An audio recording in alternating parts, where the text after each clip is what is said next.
Okay, I've got a table of values up here where we've got time, which is given in seconds, and velocity, which is given in meters per second.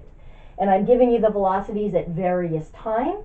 I'm asking you to estimate the displacement of this particle over the time from 2 to 8. I want you to draw a picture showing me how you did that. So basically draw a picture of the rectangles that will appear in your Riemann sum.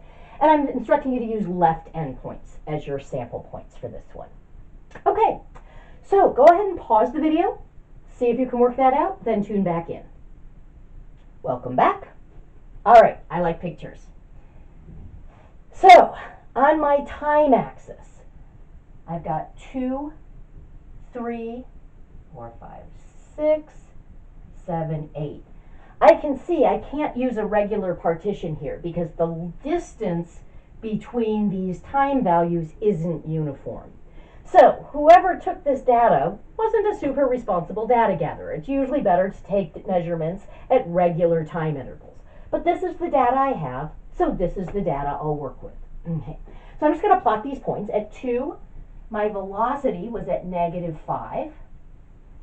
At 3, my velocity was up here at 4. So let's see, 1, 2, 3, 4, 5, 1, 2, 3, 4.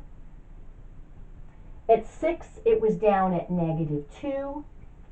And at 8, it was down at -3. Okay, so those are the 4 points from my table. I'm actually only going to end up using 3 of them because this chops things up into 3 subintervals, from 2 to 3, from 3 to 6, and from 6 to 8. Now, if I'm using left endpoints, I would say my first subinterval is from 2 to 3. Left endpoint is 2. That's the velocity, so I'll just extend that over the entire interval and draw in my walls. From 3 to 6, 3 is the left endpoint, so here's my velocity at time 3. I'm going to extend that over the entire interval and draw in some walls. From 6 to 8, the left endpoint is 6. This is my velocity at time 6. I'm going to extend that across the entire interval and draw in some walls. So I can see I've got some negative area, some positive area, and some negative area. Okay, let's just try and figure that out. So here's my negative, plus we're going to have some positive, plus we're going to have some negative. Okay. So for this first one, the width of that is just 1. The height was our velocity at this left endpoint, which was -5. Okay. Essentially, this, and this are the velocities that I'm using as my heights, not using -3 because that's not the left endpoint of anything. Okay. So here, the next subinterval, we went from 3 to 6, so the base was 3. The height was the velocity at this left endpoint, which was 4. And then my last subinterval, we went from 6 to 8. That's a base of 2. The velocity at the left endpoint was the velocity at time 6, which was -2.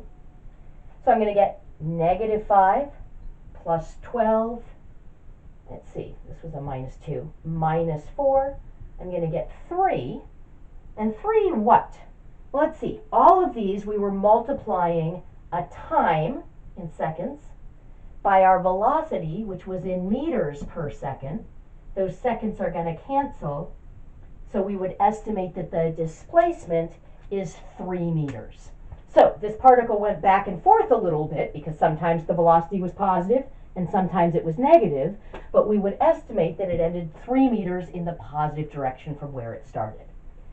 Now, I don't know that that's necessarily a very good estimate because we didn't break this up into lots of really, really small pieces. But given the data, that's one of the best estimates we could come up with. I could also have used right endpoints.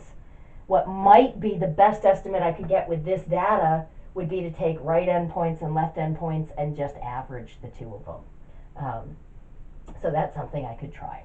But this is an estimate. This is the estimate that we were asked to find for this particular example.